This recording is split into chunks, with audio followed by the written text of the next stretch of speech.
esteemed Council, in June, Somalia has continued to show great commitment to fostering stability and national development. The progress achieved thus far reflects Somalia's determination to enhance governance, security, and inclusive growth, foundational for a glorious and prosperous future. And underpinning this progress has been the convening of the 10th National Consultative Council, NCC, on the 2nd October, focusing on military operations against Al-Shabaab, advancing the democratization process, and reviewing the implementation of prior NCC agreement. We should continue to encourage Puntland to return to the National Consultative Council for inclusive dialogue and effective implementation of key national priorities. In parallel, there has been progressive in reviewing and amending the provisional constitution with ongoing discussions to ensure that the views and perspectives of all stakeholders are considered in the review of Chapter 5 to 9 of the Provisional Constitution. This development followed the approval by the FGS Council of Ministers of a bill establishing an independent National Electoral and Boundaries Commission. This will strengthen the country's democratic process and promote transparency and accountability. We welcome the decision by the federal government of Somalia under the leadership of His Excellency Hassan Sheikh Mohamud to impose a total ban on the trade, smuggling, and any other business related to weapons and ammunition by non-state actors. Importantly, I commend Somalia for showing immense commitment to enhancing security and maintaining peace since the lifting of the arms embargo, and further urge concerted efforts to advance enforcement of Somalia's arms and ammunition control procedure, vital in preventing the proliferation of illegal weapons. Despite this development, tensions between Somalia and Ethiopia persist since January 2024. I therefore welcome the ongoing efforts to address the dispute between the two countries, and I look forward to an outcome that embodies the principles of sovereignty, respect for territorial integrity, and adherence to international law, key to promoting peace and security as well as effective cooperation and development. Madam President, turning to the security situation, the recent months have witnessed a fluid security landscape in Somalia, characterized by progress and setbacks. The Somali security forces intensified efforts to degrade Al-Shabaab capabilities through improved targeted counter-terrorism operations that led to the elimination of insurgent leaders and dismantling of several operations bases. Nonetheless, Al-Shabaab has continued to deploy asymmetric tactics, including complex attack, IED, VPID, and indirect fire. The recent mortar attacks on African Union UN camps in Baidoa, Mogadishu, and Kismayo, and other forms of attacks against civilian and military targets in Mogadishu and across the ATMI sectors demonstrate Al-Shabaab resilience and underscore the need for robust intelligence sharing mechanism. Moreover, reports of Al-Shabaab acquiring missiles and armed UAV are a further source of concern, increasing drone threats and hostility to FGS installations, ATMIS, UN, and SSF locations and civilian targets. Similarly, the growing risk of infiltration and collaboration between Al-Shabaab and the Houthi is a considerable security challenge, threatening regional stability in the Horn of Africa, as well as maritime navigation and shipping routes in the Red Sea, the Indian Ocean, and the Channel of Mozambique. These concerns underscore the transnational nature of security challenges and the need for comprehensive and coordinated international efforts that prioritize effective and sustainable solutions. Hence, as the federal government of Somalia advances the implementation of its security sector development plan to enhance force capabilities, sustain international cooperation, and support is crucial to reinforce existing security frameworks, enabling Somalia to effectively address emerging security threats. Madam President, I'm pleased to report remarkable progress in the transition of security responsibilities from ATMIS to the Somali security forces. In line with this Council decision on the phased approach to the Phase 3 drawdown, ATMIS, with the collaboration and support of ANSOS, completed the transfer of 6 of 8 FOBs designated for handover to the Somali security forces. With the very challenging environmental and infrastructural terrain in some of our areas of operation, we continue to work closely with ANSOS to explore possible solutions, and we are making notable progress, hoping that the last 2 FOBs will draw down by the end of this month. In the same vein, the Phase 3 sub-Phase B drawdown of the additional 2,000 ATMIS troops was aligned to the CONOPS of the African Union Support and Stabilization Mission in Somalia, AUSOM, which directed that it constitutes the Phase 0 of the post-ATMIS mission. This necessitated a pause of the Phase 3B drawdown, which was scheduled for September, to provide planning capacity for the eventual exit of ATMIS on 31st December 2024 and the development of the new mission on January 1st, 2025 in a manner that aligns with Somalia's operational priorities and prevents a security vacuum. Madam President, turning to the post-ATMIS planning, transition planning is a complex process integrally tied to the dynamics of national leadership and ownership. In this regard, I commend the federal government of Somalia under the stewardship of President Hassan Sheikh Mahmoud, for assuming full ownership and responsibility for the planning process by promoting enhanced collaboration and coordination among key stakeholders. This enabled the formulation of CONOPS jointly developed with the federal government of Somalia and inspired by the Somalia Security Development Plan in line with the Somalia security needs and the African Union capacity to deliver. In turn, the CONOPS, which envisages a lean mission with a defensive and limited operational mandate, limited in scope and size, and with a clear exit strategy, provided the basis for the integrated mission planning in line with Resolution 2748 of 2024. It is in this regard that the African Union and United Nations joint team on the implementation of Resolution 2748 recently deployed to Mogadishu to undertake extensive consultations with the federal government of Somalia, ATMIS, UN, and various security, stabilization, and development partners to ensure comprehensive input and support essential for a cohesive, coherent, flexible, and responsive post-ATMIS plan aligned with Somalia's need, support structures, anticipated contributions, and sustainable outcomes. Madam President, closely linked to this process are the ongoing efforts to secure predictable, adequate, and sustainable financial support to offset ATMIS funding gaps and secure funding for the successor mission.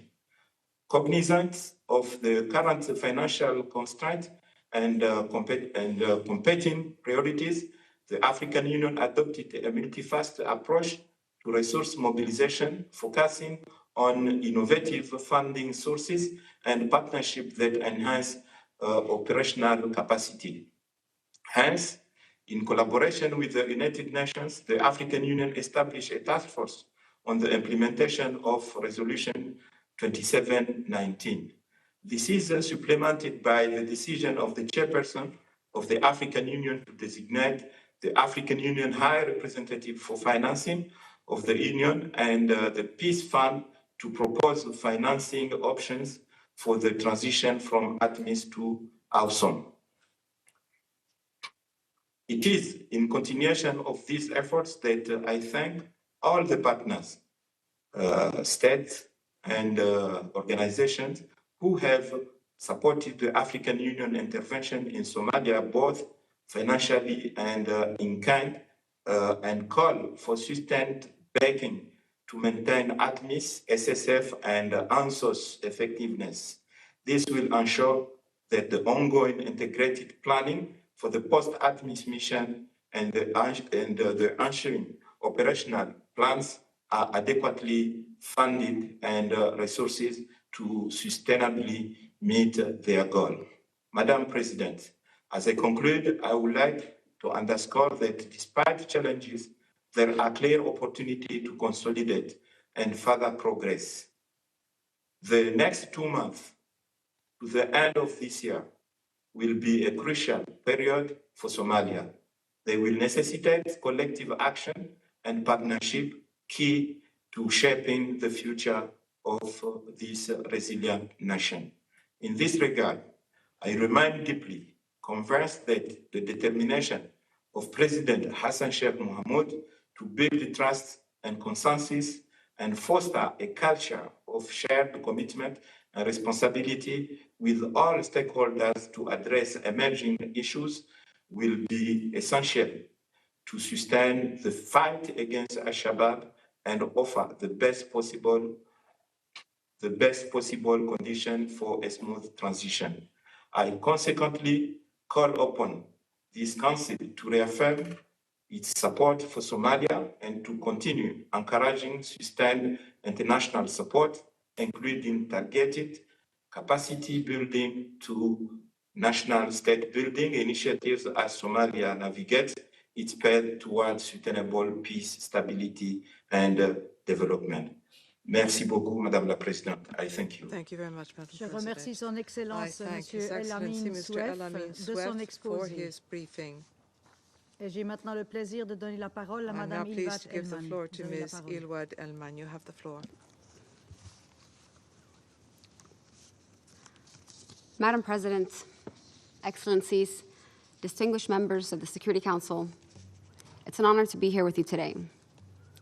As I prepared for this briefing, I was reminded of my first time briefing the Security Council, which was in 2015, during the open debate on the protection of civilians.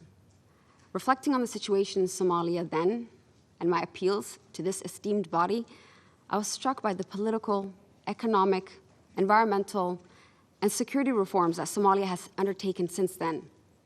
The progress we have made is significant and visible. The hope and momentum within the country are palpable. For anyone who has worked in or on Somalia for more than a year, claiming that nothing is changing is simply inaccurate. Today's briefing presents an opportunity to examine the current situation in Somalia and to collectively chart a path forward that includes often unseen and unheard perspectives. It is essential that we hold ourselves, both as Somalis and as partners to Somalia, to a higher standard of accountability. If we are not meeting this standard today, we must commit to listening and working together towards a future where we can hold ourselves accountable. We cannot afford to lose another generation to war. With 75% of the population under the age of 30 and 42% of which under the age of 14, they deserve the chance to inherit a future defined by peace rather than conflict. July 31st, my organization, the Elman Peace Center, hosted a festival in Mogadishu, the Jilkamanta Festival, which translates to Generation Today. The event was conceptualized to foster cultural pride, empower young leaders, platform them in their contributions to society, host workshops, develop new opportunities for positive identities, break down the barriers to opportunities by inviting business leaders, government officials, artists, and together just dream about peace and live it, if even just for one day. And we did. Nearly 6,000 people showed up from 7 a.m. to 11 p.m. in Mogadishu, mostly youth. Not a single incident occurred, and memories that until now youth tell me was the best day they ever experienced. We knew nothing like this was imagined, let alone achieved in the last 30 years in Mogadishu, but it wasn't until after the festival and what followed why that festival became a watershed moment for Somalia, at least to me. 2 days after, on a Friday evening, horrific scenes, imagery of bodies dead on the beach, mostly youth, targeted deliberately by al-Shabaab took over the news cycle. The continued and disproportionate targeting by al-Shabaab of youth, their education, and cultural activities exhibits that a young generation with a shared, positive cultural identity and forward-looking hope for their future is viewed as an existential threat by the group. While youth and women are recognized as critical stakeholders for sustainable peace in Somalia, their participation remains severely limited. Engaging these groups alongside civil society organizations must go beyond mere tokenism. Their involvement is essential for building resilience against extremism and fostering inclusive, community-led reconciliation and peace-building efforts. The need is especially pressing in newly liberated areas, where the complex social and political dynamics shaped by years of al-Shabaab rule demand sensitive and conflict-specific interventions. Those who negotiate their existence and survival in these environments on a daily basis are best positioned to contribute meaningfully to these efforts. Engaging them is not just beneficial, therefore, it is imperative for lasting peace and stability in Somalia. Among the issues that we see exacerbating this disconnect is siloed approaches, fragmented justice systems, mistrust amongst horizontal and vertical actors. It is well documented that violent extremism in general cannot be defeated solely through military means. Similarly, it cannot be mitigated through purely governmental actors. The whole of society approach may never have been more valid than in Somalia. Yet, as Somalia and its regional and international partners, many of whom are assembled here today, have been discussing the security sector reforms, the new strategies to guide the design of the mission to follow ATMIS, and the realization of the Somalia Security Development Plan since His Excellency President Hassan Sheikh announced his vision in New York last year, the only constant actor missing from the table truly remains civil society organizations, and by extension, the Somali population at large, who seek to participate. And this is a hugely missed opportunity. In this context, I take the opportunity to remind the Council that CSOs in Somalia aren't only providing immediate support and life-saving services from a humanitarian perspective. Civil society organizations in Somalia play a crucial role in fostering trust and cooperation between military forces and local communities. Therefore, engaging CSOs in early recovery efforts, such as delivering essential services like water, sanitation, healthcare, and education is paramount. We know this to significantly reduce community reprisals compared to military-led initiatives, especially when the military is still working to gain acceptance in these communities. Consistently, a lack of understanding of localized community dynamics continues to hinder security efforts' preparedness and ultimately their sustained impact.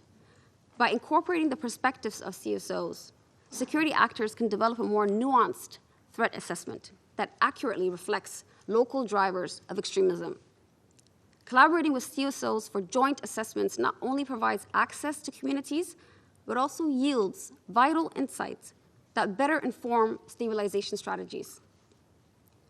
As Somalia prepares to assume a seat on the Council next year, its unique context positions it as a powerful case study in effective conflict resolution that others can learn from, despite the challenges we continue to face.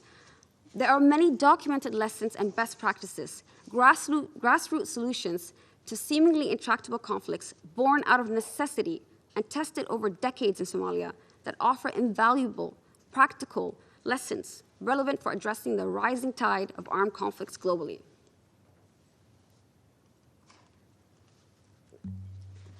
To effectively respond to today's global challenges, The international community must embrace more adaptive, flexible approaches that reflect the realities of contemporary conflicts of today. In Somalia and beyond, where traditional preconditions prescribed in the past are no longer fit for purpose, a new frame of reference and an updated principles of peace is essential to navigate the global challenges. Somalia has developed invaluable experiences in strategy adaptability, agility, and in contextualizing international frameworks to determine what works and what doesn't. From this, the country has created its own mechanisms that can offer critical insights to UN member states and others facing newer and emerging conflicts. Somalia's protracted conflict, in this sense, can serve as a valuable model for preventing the prolongation of newer conflicts we see developing around the world today, and helping to avoid the same pitfalls and challenges that we faced for more than 30 years. However, for Somalia to effectively leverage this expertise, it is essential that the country first prioritizes the participation of civil society organizations in inclusive peace-building efforts. Additionally, Somalia must invest in and prioritize the creation of a national knowledge repository to document the vast experiences and knowledge in the space, experiences that remain underrepresented and underprioritized. Such an initiative would not only preserve valuable lessons, but also create a strategic resource for future peace-building efforts, both domestically and globally. This commitment is crucial to fully realize and utilize the valuable insights and experiences that Somalia has to offer. Madam President, as Somalia stands at a critical juncture with much to look forward to, the nation's people look to their leaders with high expectations. However, the reality is that Somalia is struggling to address the urgent needs of 2.8 million internally displaced people. Furthermore, the absence of a functioning and effective criminal justice system has perpetuated a climate of impunity for those responsible for violent crimes, including sexual violence, leaving countless of victims without justice. So this is not the time for regress on critical issues and hard-won gains, such as those initially proposed during the constitutional amendments, which seek to redefine the age of a child from 18 years old to just 15 for the age of maturity. This change directly contradicts the international standards and the UN Convention on the Rights of the Child, which Somalia has ratified. With the age definition article on hold currently, the concern persists, especially because Somalia has said that at the 140th session of the CCPR Human Rights Committee meeting earlier this year in March, that ultimately the people will decide on the matter of the age of maturity. Until that is possible, in the form of a democratic vote on the matter, I urge Somalia to maintain the age of majority for both boys and girls at 18 years in accordance with the Convention on the Rights of the Child. The primary responsibility to protect the population lies first and foremost with Somalia, and taking into account the gender-specific needs and vulnerabilities of Somalis and how such a change in the Constitution now will impact them today and in the future is essential for that. I urge a prioritization as well of legislations currently awaiting cabinet endorsement, which Somalia has also committed to adopting by the end of 2024, such as the Sexual Offenses and Indecency Bill, as well as the Anti-FGM Bill. They are just basic entry points for accountability and protection, and should be treated as interim until Somalia develops more robust legal safeguards for the rights and well-being of women and children. Madam President, just a few weeks ago, in Puntland State of Somalia, 4 young men were executed for crimes they committed while they were all under the age of 18. And this is not an isolated case, just a recent one. Somalia must consolidate its approach on prosecution of children associated with armed groups designated as terrorist organizations, bring detention conditions and access to legal services into compliance with international human rights standards, and ensure fair trials and due process rights of all persons suspected of committing crimes. Somalia has since 2012 been developing the mechanisms on the treatment and handling of children in armed conflict and making notable progress towards implementing its roadmap on ending and preventing recruitment and use of children. The age assessment guidelines and its standardized checklist, which the government endorsed in 2023, is a key milestone for Somalia that will continue to strengthen compliance on this agenda. The progress in the Child Rights Bill and Juvenile Justice Bill similarly indicate the tangible efforts being made by the Somali government. Implementation is crucial. These existing mechanisms, if followed and implemented, offer alternative pathways that hold minors accountable for crimes such as rehabilitation programs and juvenile detention.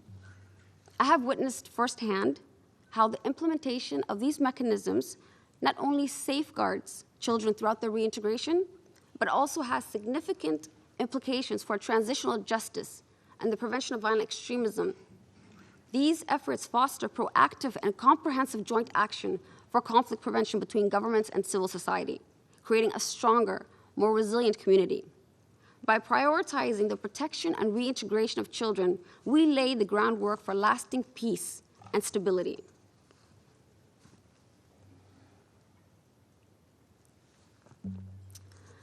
The Elman Peace Center has worked for decades on these issues.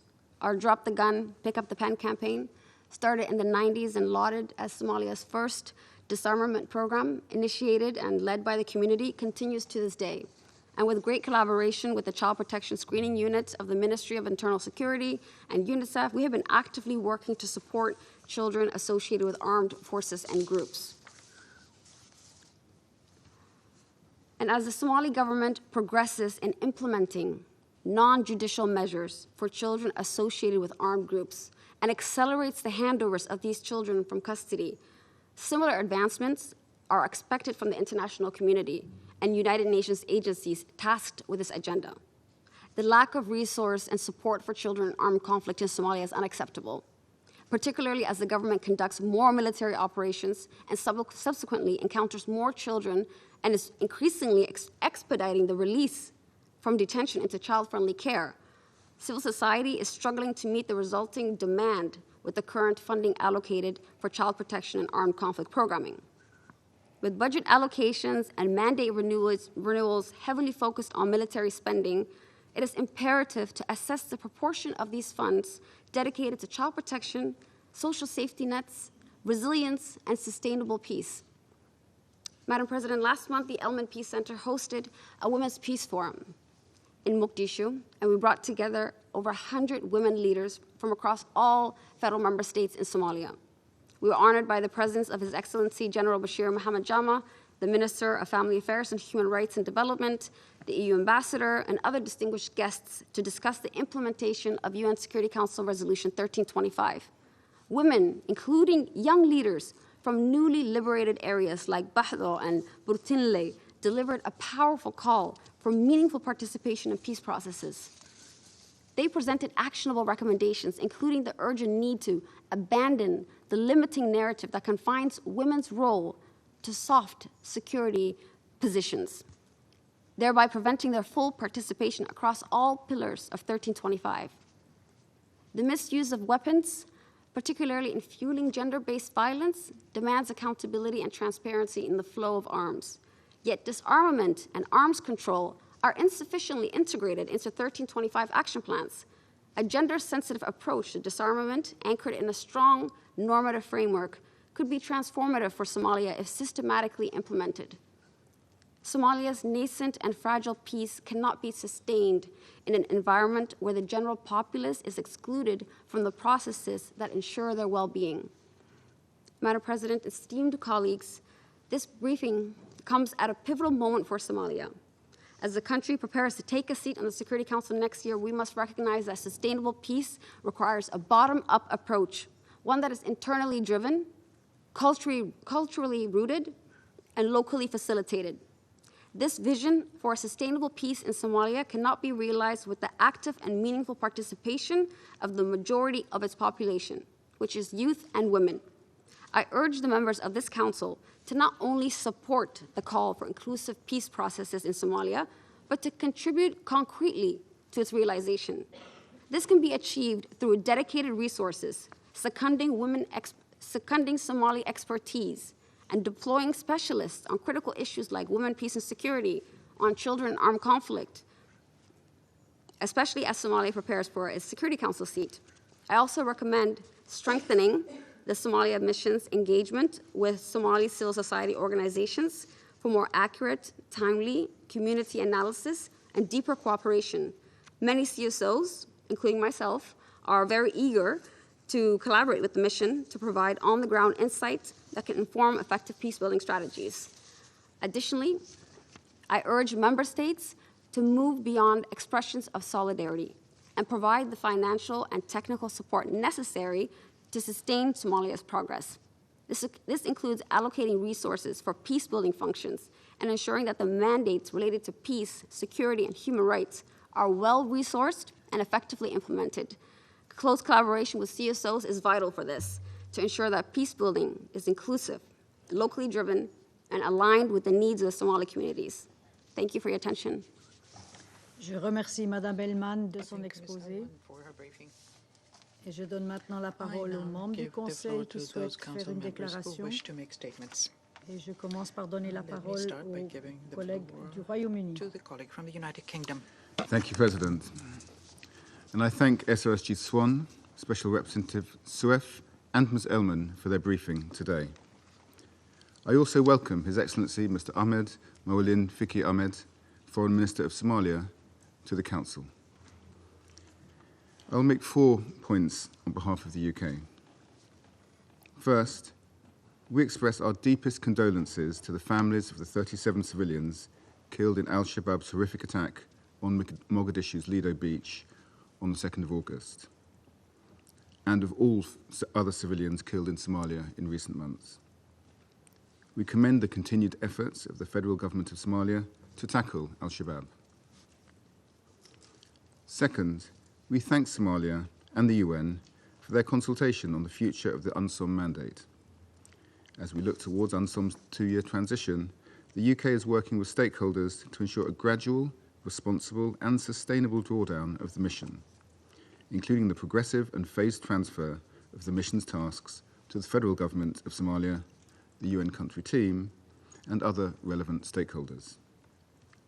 It is essential that during the transition, the mission has the resources and capabilities necessary for continued delivery on those areas critical to Somalia's needs. We thank the SOSG for the continued constructive execution of his responsibilities. And as we move into the transition period, the role of the SOSG remains vital. We also look forward to working closely with all Council members this month on the transitional mission's mandate.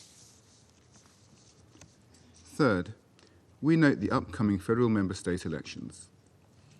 We echo the Secretary-General's call for all stakeholders to work together to resolve differences on electoral modalities and timelines, and we are watching closely the outcomes of the National Consultative Council meeting this week.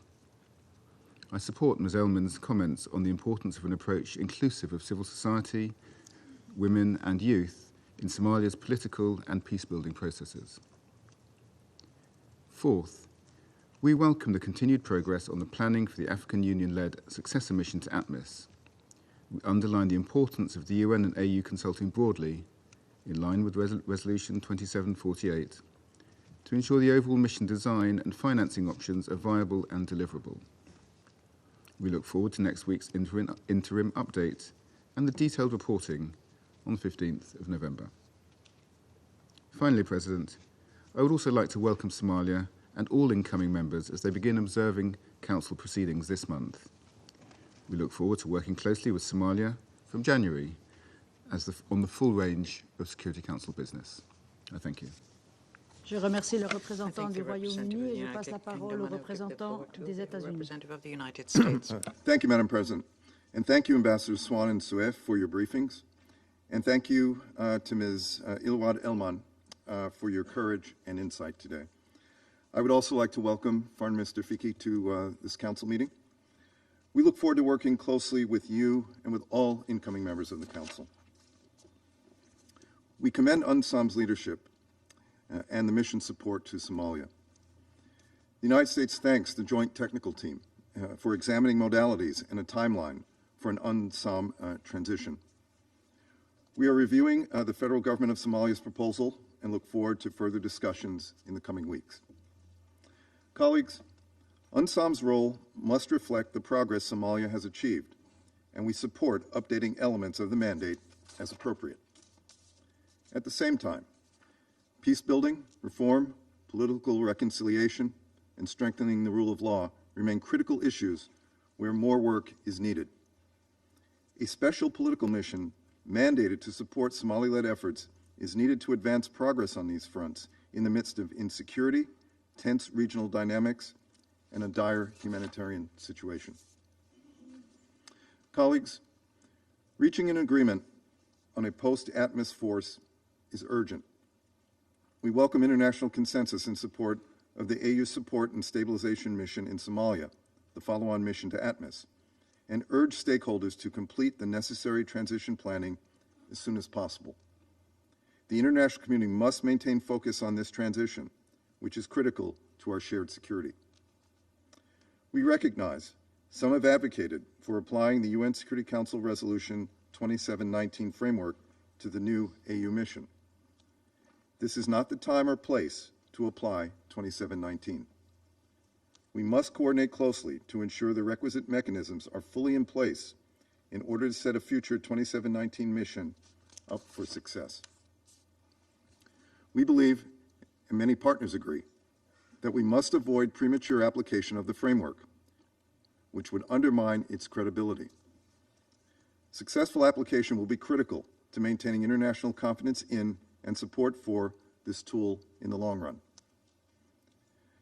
Colleagues, we are deeply concerned about rising tension between Ethiopia and Somalia and the negative impact it is having on shared security interests. The United States joins the African Union and other international partners in reiterating our support for the sovereignty and territorial integrity of Somalia and rejecting any efforts to undermine it. We support Turkey's mediation efforts and call for dialogue to de-escalate tensions. Regional tensions must not distract Somalia from critical state-building challenges or efforts to degrade al-Shabaab. Regional tensions also cannot interfere with planning for and deployment of a post-ATMIS mission.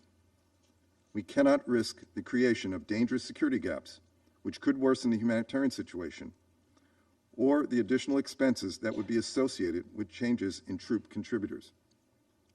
Part of addressing ongoing threats in Somalia involves the close cooperation of the federal government of Somalia and the panel of experts. We urge Somali authorities to ensure access for the panel so they can continue their important work. Finally, colleagues, we look forward to engaging with member states on the upcoming discussion to renew the panel of experts mandate and review the relevant sanctions measures. Thank you, Madam President. Je remercie le représentant des États-Unis. Je passe la parole au représentant de la Sierra Leone. Madam President, I have the honor to deliver this statement on behalf of the A3+ members, namely Algeria, Guyana, Mozambique, and my country, Sierra Leone. We take note of the report of the Secretary General on the situation in Somalia and the updates on the implementation of the mandate of UNSOM and UNSOS. We thank Acting SRSG, Mr. James Swan, Special Representative, His Excellency, Mr. Mohamed El Amin Swef, for their insightful briefings, and we thank Ms. Elwad Elman for her contribution. We welcome the participation of His Excellency, Mr. Ahmed Mualin Faki Ahmed, Minister of Foreign Affairs and International Cooperation of Somalia, in this meeting. We also look forward to Somalia joining the A3+ in January next year. The A3+ welcomes the constructive dialogue and engagement between the federal government of Somalia and the United Nations through the Joint Technical Committee regarding the Somali request for a transition from a special political mission to the United Nations country team. We have taken note of the proposal from the Somali government for the transition to take place over a 2-year period based on the discussions of the Joint Technical Committee. We look forward to engaging fellow council members on the future of UNSOM, taking into account this proposal. On the political front, we are pleased with the developments towards the democratization of Somalia, including the commitment to institute measures by the federal government of Somalia on the constitutional review process, which is central to the state-building process. The transition to universal voting rights, that is one person, one vote, underscores the commitment of the Somali authorities to enhancing democratic participation, especially for women and youth. We further encourage the Somali authorities to prioritize the minimum 30% quota representation for women in elective and senior government appointments. We encourage the relevant stakeholders and parties to collectively complete the revision of the provisional constitution through a consensus-based approach in consultation and engagement with the relevant stakeholders. The A3+ also encourages the federal government of Somalia to prioritize engagement with the state authorities as part of the strengthening of the federal system. In this regard, we take note of the positive overtures by the Portland authorities on direct dialogue with the federal government on a number of important issues. The A3+ further welcomes the effort deployed by the federal government of Somalia to promote inclusion in the governance structures following the passing of the National Disability Bill. The A3+ looks forward to the passing of this text in the upper house. On the security situation, the A3+ commends the federal government of Somalia on the consolidation of the security gains realized by the Somali security forces through its offensive against Al-Shabaab with the support of ATMIS. We urge continued efforts to ultimately destroy the group's capabilities and the opportunistic attacks that it continues to carry out. Despite the gains made, Al-Shabaab remains a present threat. The group maintains its ability to carry out deadly attacks, which have endangered the lives of the Somali people. We wish to pay tribute to the Somali security forces and ATMIS personnel for their heavy sacrifices to protect the people of Somalia from the terrorist threat posed by Al-Shabaab. We are pleased with the collaborative work of the African Union, the federal government of Somalia, ATMIS, and UNSOS on the ATMIS transition, noting the progress on the security transition of forward operating bases to the Somalia security forces. The A3+ welcomes the African Union's adoption of the concept of operations for the new African Union support and stabilization mission in Somalia, and looks forward to the update from the Secretary General next week on the progress of the work on the mission design, including financing options in accordance with Security Council Resolution 2748.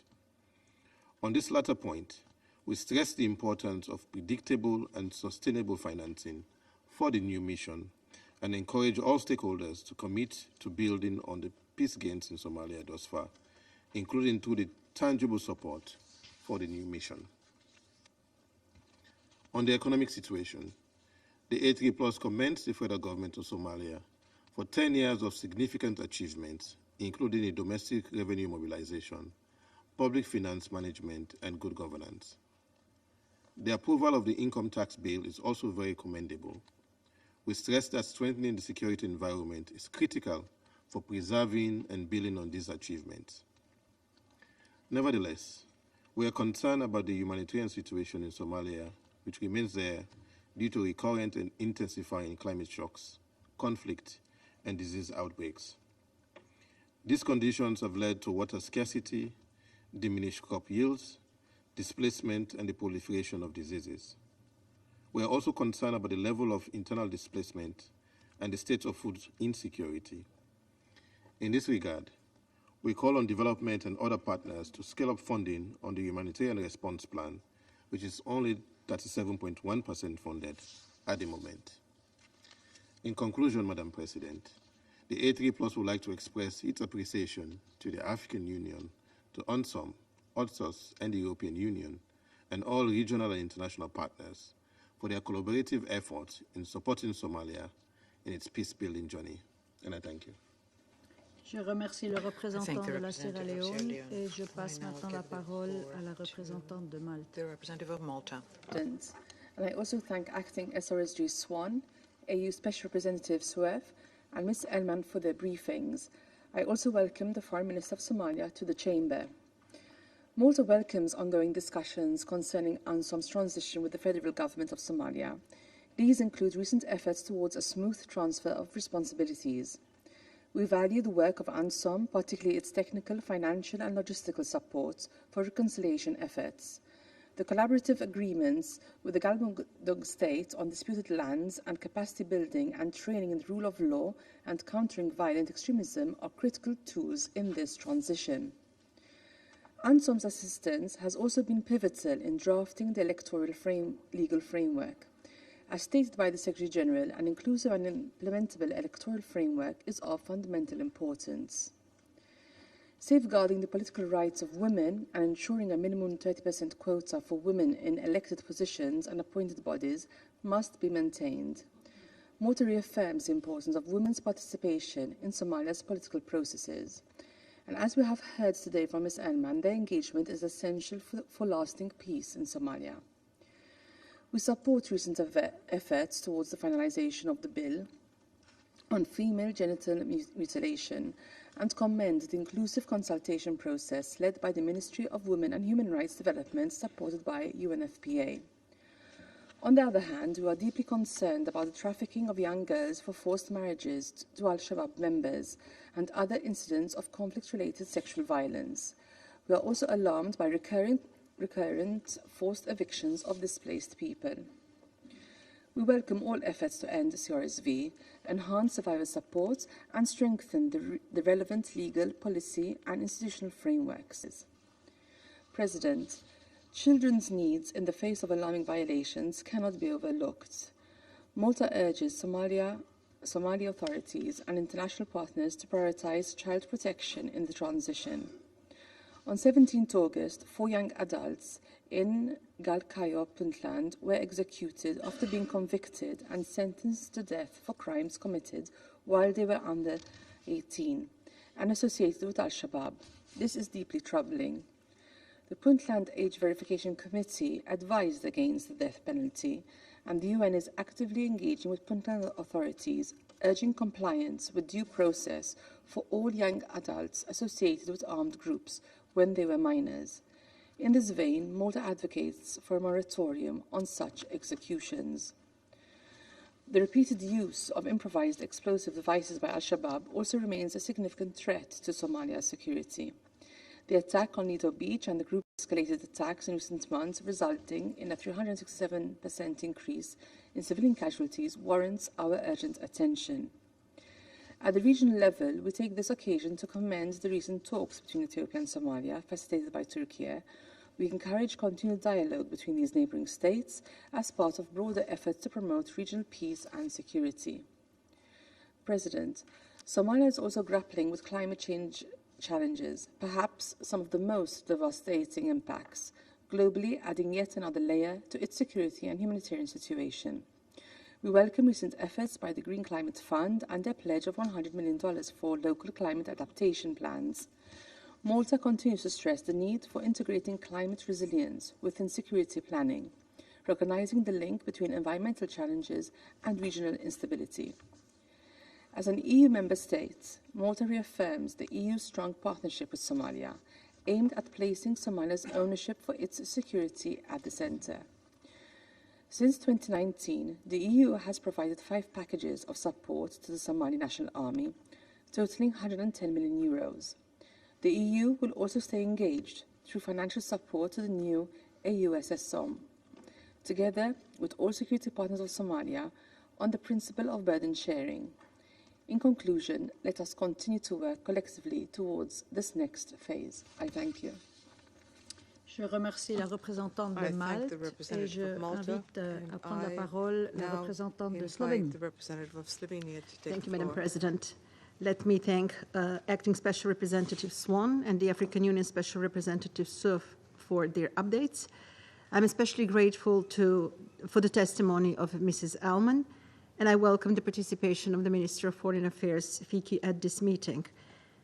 Madam President, the briefings we heard today come at a crucial juncture for the future of the UN engagement in Somalia.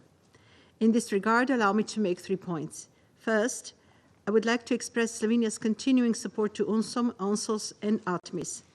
UNSOM continues to be a major stabilizing asset in the Somalian state building.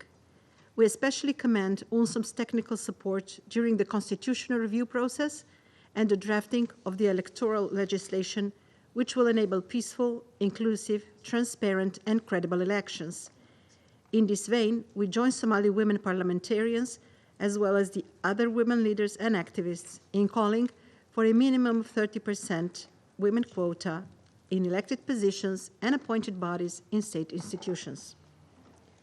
We welcome constructive dialogue between federal government of Somalia and the United Nations in regard to the phased transition of the UN country team, which should ensure that UNSOM plays an active role even during the transition period. We take note of the proposal submitted by the federal government of Somalia on August 28.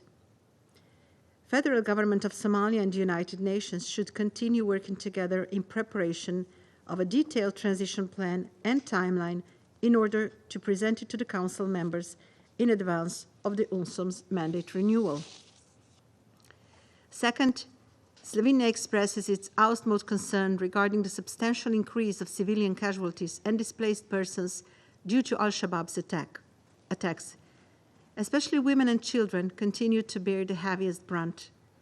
Horrific attacks against civilians, such as the one in Lido Beach, are reprehensible, and we condemn them in the strongest terms, and we express our deepest condolences to the families.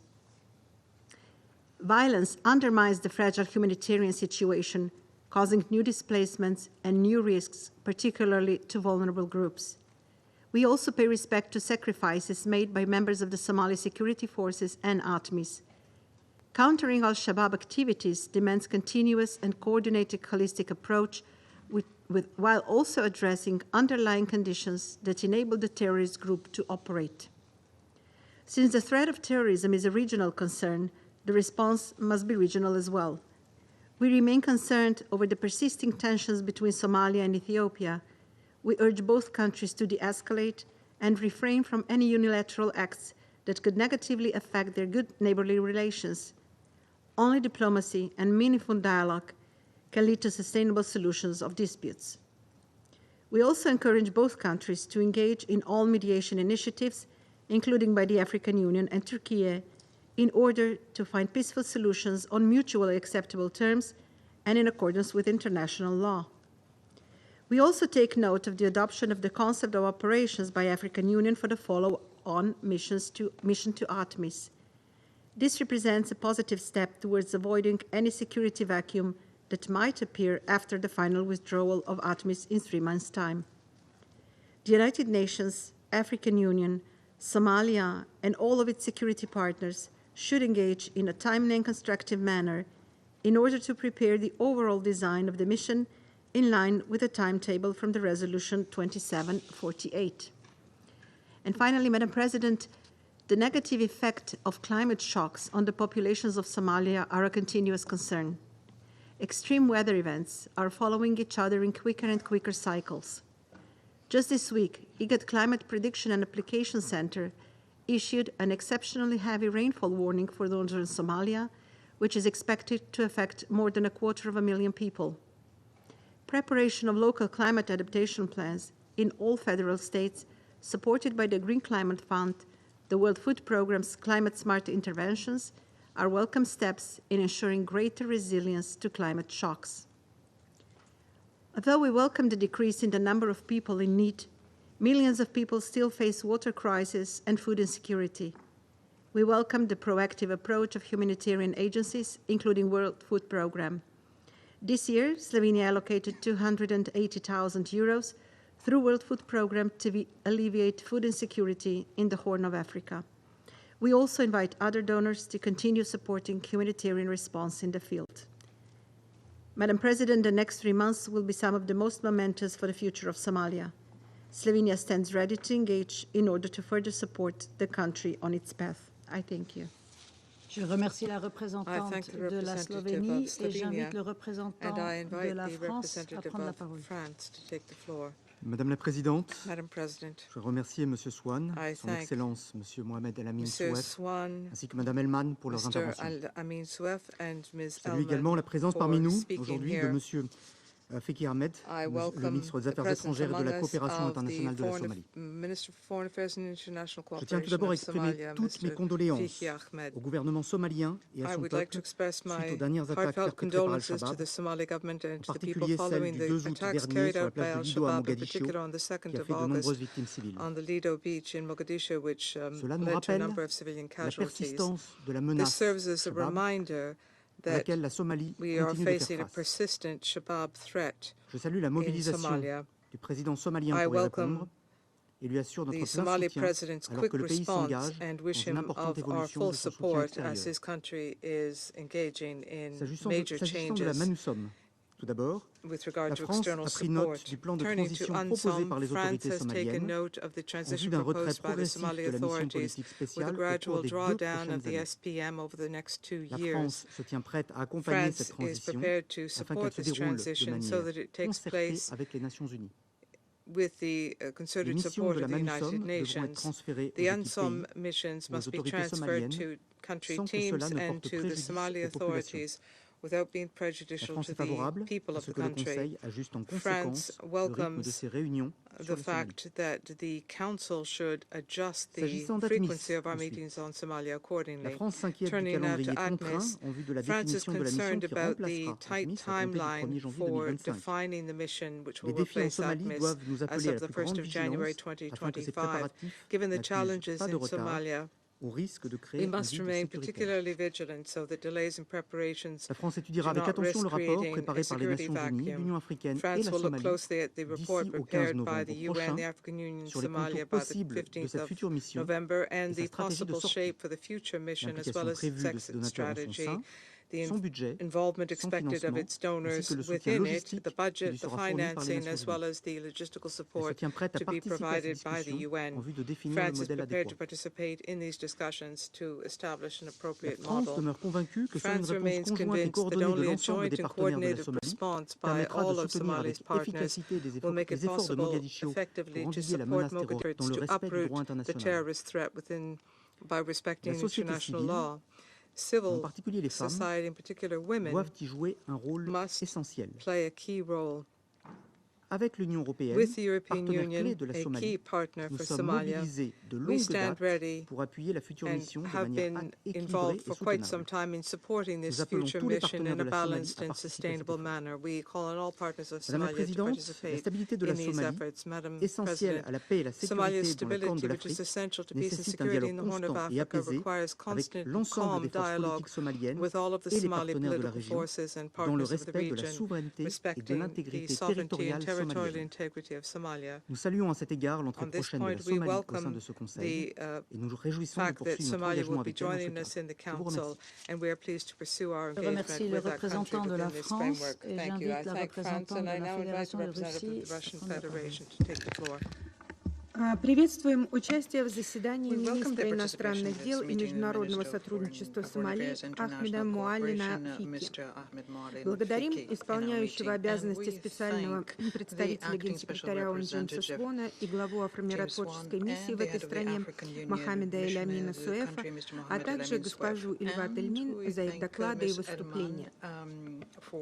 Внимательно следим за развитием ситуации в дружественной нам Федеративной Республике Сомали. Поддерживаем усилия Могадишо, направленные на стабилизацию обстановки внутри страны. Позитивно оцениваем конструктивную роль Национального консультативного совета в выстраивании взаимодействия между центральным руководством и федеральными штатами. Отрадно, что в ходе работы органов были достигнуты важные договоренности о сотрудничестве в реализации основных национальных приоритетов. Среди них подготовка плана по передаче ответственности за безопасность в стране от Африканской переходной миссии к Сомалийской национальной армии, формирование независимой комиссии по подготовке федеральной конституции и совершенствование электоральной системы.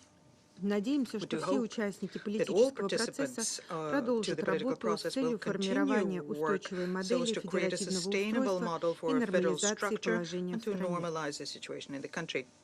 приняли к сведению распространенный в Совете Безопасности план Могадишо по поэтапной передаче функций миссии ООН по содействию Сомали в пользу федеральных органов власти и ООНовской страновой команды.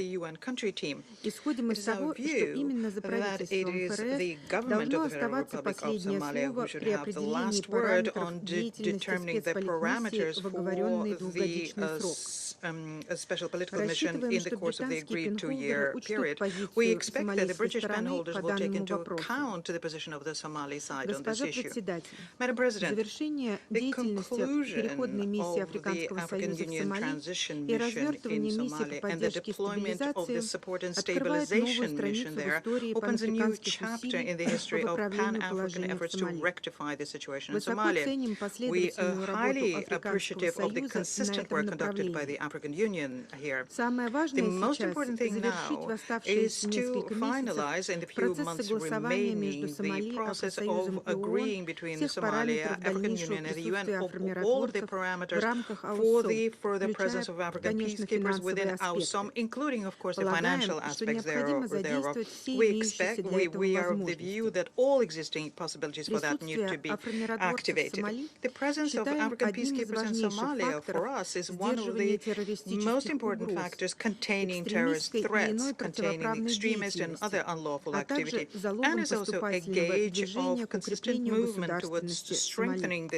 Главной задачей в области безопасности на сегодня считаем повышение эффективности федеральных силовых структур с тем, чтобы по завершении работы АУСОМ они могли самостоятельно обеспечивать защищенность гражданских лиц и инфраструктуры на всей территории страны.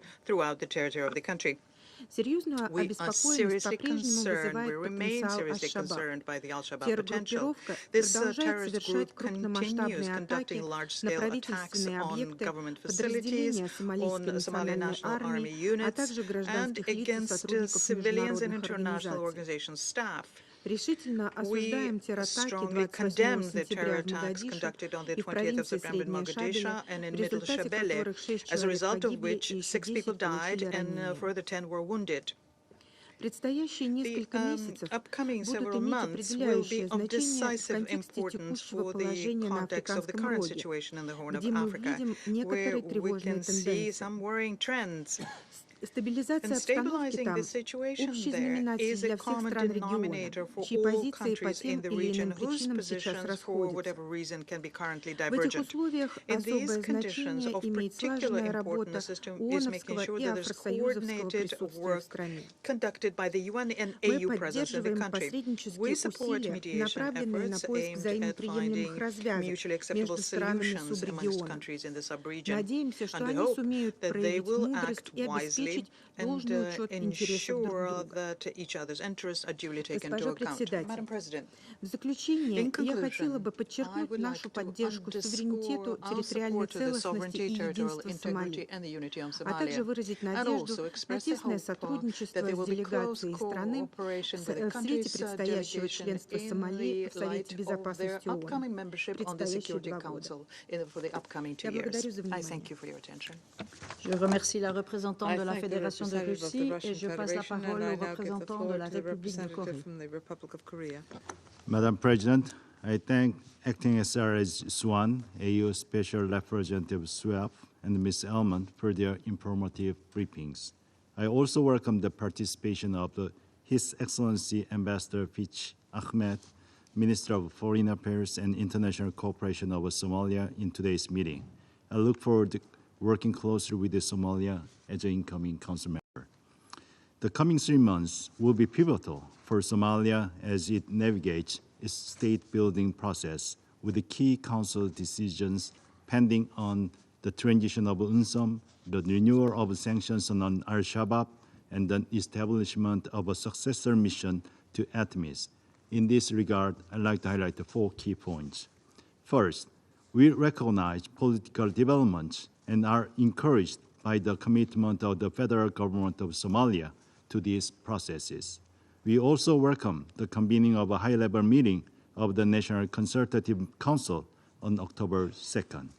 Continued progress on the constitutional review and implementation of one-person, one-vote elections emanating from legislations and long-term strategy will be vital. It is also crucial for both the FGS and the Puntland to engage in dialogue for inclusive constitutional and electoral processes. In order to foster a broad-based consensus, women and youth must be guaranteed full, equal, meaningful, and safe participation. The protection of fundamental human rights, civic space, due process will also be respected by the Somali authorities.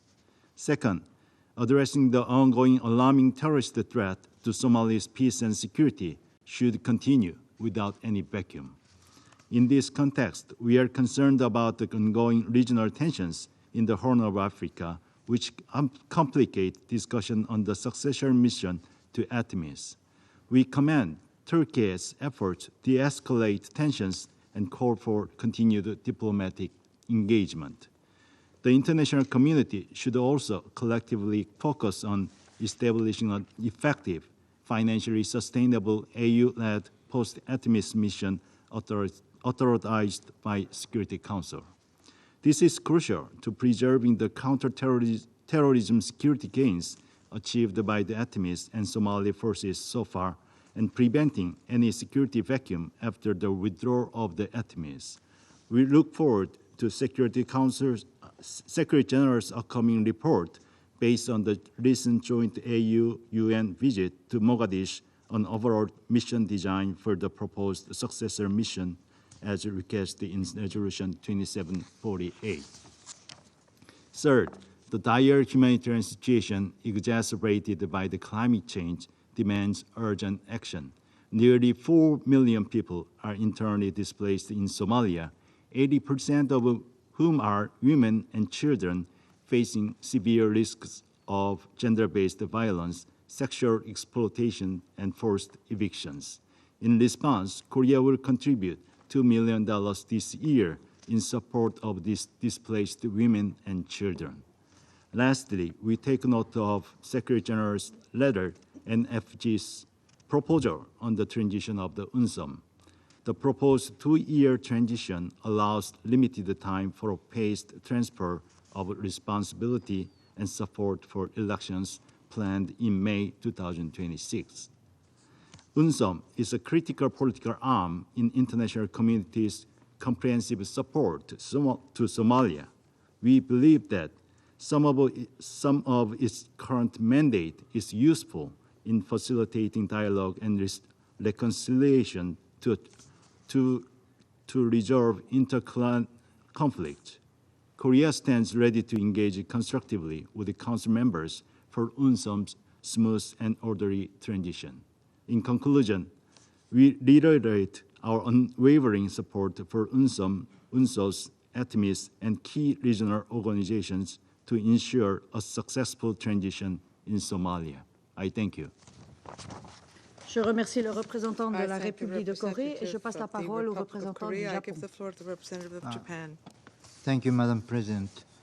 I thank Acting SRSG James Swan, SRCC Elamin Sef, and Ms. Irwat Elman for their informative briefings. And I welcome the participation of His Excellency Mr. Ahmed Moalim Fik Ahmedo, Minister of Foreign Affairs and International Cooperation of Somalia. Madam President, despite continued national and international efforts against them, Al-Shabaab maintains its substantial presence and remains a formidable threat to the human security of the people of Somalia and the region. Japan pays tribute to all the personnel of ATMIS and the Somali security forces for their sacrifice for peace and security. The recent attacks in major cities, including Mogadishu, demonstrate that Al-Shabaab can still launch major asymmetrical attacks against various targets. It also reminds us that it is an arduous and time-consuming process to contain the threat they pose. We must uphold a long-term perspective and a comprehensive approach based on the humanitarian development peace nexus, This is all the more necessary during the critical transition of ANSOM and ATMIS. From that perspective, the proposal from the federal government of Somalia last month presented a reasonable 2-year transition period from ANSOM and to the UN country team, with a phased handover of responsibilities to Somali institutions. As the proposal rightly mentioned, a focus in this transition should be capacity and institution building under Somali-led and Somali-owned governance reform. We should not lose the hard-won gains and expertise, including with regards to DDR and WPS, in order to ensure a gradual, responsible, and sustainable transition. One of the major functions ANSOM has played for Somali state building is the provision of good offices to build cooperative relations between the FGS and the federal member states. Divisions deriving from various factors, including clan dynamics, could create a vacuum to be exploited by Al-Shabaab at the moment when solidarity in Somalia is most needed. We commend the FGS leadership for steering the National Consultative Council using a consensus-based approach to critical national agendas. ANSOM should continue to work to prevent division and forge unity among stakeholders by being an active promoter of confidence-building measures even during its transition. Madam President, we welcome the region-led ongoing deliberation on the post-ATMIS security configuration with an AU-led mission and look forward to hearing updates next week.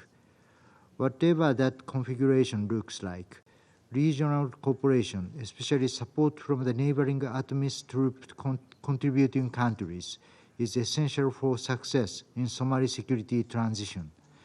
There should be no room for regional tensions to give breathing space for Al-Shabaab. Any regional conflicts must be addressed through constructive dialogues in accordance with the principles of the UN Charter. Japan remains committed to contribute together with all our partners to the collective endeavor of advancing sustainable peace and stability in Somalia and the region. I thank you. Merci, le représentant du Japon, et j'invite le représentant de la Chine. Madam President, I welcome His Excellency Mr. Fiki, Foreign Minister of Somalia, to today's meeting. I thank Acting SRSG Swan and Special Representative Swift for their briefings. I've also listened to the statement of Ms. Elman. In recent years, Somalia has made important headways in national reconstruction, peace and security. Both UN and AU missions have entered a critical transition period. At this important stage, the support and assistance of the international community cannot relax. I would like to emphasize the following 3 points. First, maintaining the overall situation of political stability. Recently, the federal government of Somalia has maintained communication with the governments of federal member states and reached important consensus on constitution, elections, and political parties, which deserves our recognition. We expect all Somali parties to keep up the momentum, strengthen dialogue and unity, and stay committed to resolving differences through dialogue. China has consistently supported the efforts of the federal government of Somalia to safeguard national unity, sovereignty, and territorial integrity. The international community should support Somalia in exploring a path of development that suits its national conditions and provide guarantees for Somalia to embark on the path of long-term and stable development. Second, strengthening the foundation of security transition. The SG's report notes a recent increase in attacks and civilian casualties in Somalia, which shows that terrorism still poses a major security threat. China fully recognizes Somali efforts to combat terrorism and calls on the international community to provide more support for security capacity building in Somalia. In the next phase, ATMIS will transition into a new AU mission. mission. We hope that Somalia, the AU, and the UN and others will strengthen their communication and coordination to reach consensus on new mission arrangements and to ensure the smooth progress of the relevant work. Underfunding is an important challenge to AU missions' mandate performance. China calls on the EU and other traditional donors to maintain their funding for the new mission and continue to contribute to the security and stability of Somalia. The Council should respond to the initiative of the AU and actively study various effective options to provide sustainable and predictable financial support for the new mission. Third, advancing UNSOM transition in an orderly manner. Over the years, the political transition in Somalia has continued to move forward, and its governance has continued to improve. UNSOM has done a great deal of work to this end. The government of Somalia has repeatedly called for the transition of UNSOM to a UN country team and has recently submitted a 2-year transition proposal to the Council. The Council should use this as a base. In line with Somali national development priorities, adjust and streamline UNSOM's mandate with a view to ensuring a smooth and orderly transition. Madam President, China supports the peace and development process in Somalia, as well as the enhancement of Somalia's capacity for autonomous development, counterterrorism, and stability. We will continue to provide support to international peacekeeping operations in Somalia. At the Beijing summit of the Forum on China-Africa Cooperation last month, China announced the implementation of Action for Mine-Free Africa. Recently, the first batch of projects have been launched in Somalia to enhance its capacity for mine detection, mine risk education, among others. We are ready to work with the rest of the international community to continue to contribute to the realization of lasting peace and sustainable development in Somalia. Thank you, President. Je remercie le représentant de la Chine et j'invite le représentant de l'Équateur à prendre la parole. Gracias. Señora Presidenta, quiero agradecer al representante especial del Secretario General, James Swan, y al jefe de misión de la Unión Africana en Somalia, señor Mohamed El-Mine Swift, a la señora Ilwat Elman, representante de la sociedad civil, por la información que han proporcionado. Civil society representative for the information provided. I also acknowledge the presence of the Minister for Foreign Affairs and International Cooperation of Somalia, coincidimos en el balance de la situación de Somalia presentado el día de hoy. Sobre la compleja situación de seguridad que involucra la responsabilidad primordial del Estado Federal de Somalia de garantizar la estabilidad, la seguridad y la protección de los civiles en todo el territorio. Para lograr este objetivo, la cooperación con la Unión Africana, en la transición de bases operativas al gobierno de Somalia debe continuar. El Ecuador condena de manera inequívoca todo acto terrorista y ve con preocupación el Ecuador aumento de las unequivocally víctimas, condemns any las terrorist violaciones de los derechos humanos and we por note parte del with Al-Shabaab concern y el a uso de rise in the artefactos number of explosivos victims, improvisados violations of human deben rights parar by de inmediato. Al-Shabaab and the use of IEDs. Colegas, All of this must la lucha contra cease el terrorismo immediately. debe enmarcarse en el respeto de los Therefore, derechos, del derecho combating internacional terrorism must be humanitario framed y de los within derechos respect for humanos. international Es preciso garantizar humanitarian law que and los human niños que rights. fueron víctimas del I would reclutamiento point out sean further that tratados como children víctimas who were y no como victims of excombatientes. recruitment be treated as La victims lucha and contra el not as former terrorismo combatants. requiere respuestas Combating integrales terrorism requires que incluye el comprehensive reconocer que este responses, flagelo no será and that derrotado includes al menos recognizing que that this se scourge aborden las causas que generan la will not violencia y el end extremismo until we violento, address the causes dentro de which los have led cuales to se violence destacan and la violent pobreza, extremism, la falta de among which are oportunidades, poverty, the la lack of falta de vigencia de la opportunity, ley, and the en lack of definitiva, rule of la law, falta de desarrollo. and obviously Señora lack of Presidenta, development. en el ámbito Madam President, político on the quisiera political front, referirme I'd like a to tres refer puntos. to 3 En primer points. lugar, Firstly, las conversaciones de proximidad entre los proximity ministros de talks Relaciones between the Exteriores de ministers of Etiopía y foreign Somalia affairs of con Ethiopia el and apoyo de Somalia with the Turquía support of deben Turkey de ser apoyados. must be supported. Este diálogo This demuestra el dialogue compromiso de ambas partes con shows la the resolución commitment of both pacífica de sus parties diferencias y peacefully la to resolve promoción de their la estabilidad differences regional. and to promote Segundo, regional stability. la apertura de Two, la quinta the sesión del opening of Parlamento the Federal de fifth session Somalia of the por el presidente Federal Mohamud Parliament of Somalia y el by progreso en President la Mohamud revisión de la and Constitución progress in provisional revising the muestra provisional su compromiso constitution